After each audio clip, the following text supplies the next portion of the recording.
So guys আমরা এখন আছি শিলিগুড়ির তিস্তা ব্যারেজে এবং এখানে একটি কাকুর দোকানে পেয়ারা মাখা খাচ্ছি।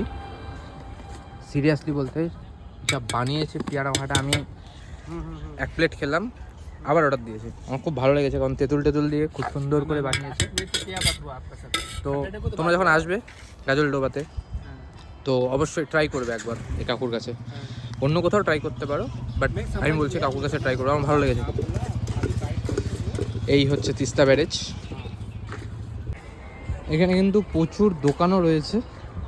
এখানে সানডেতে প্রচুর পরিমাণে ভিড় হয়, আর আজকে যেহেতু মনডে তো আজকে সেরকম ভিড় নেই, আর এখন যেহেতু দুপুরবেলা সেই কারণে সেরকম একটা ভিড় নেই।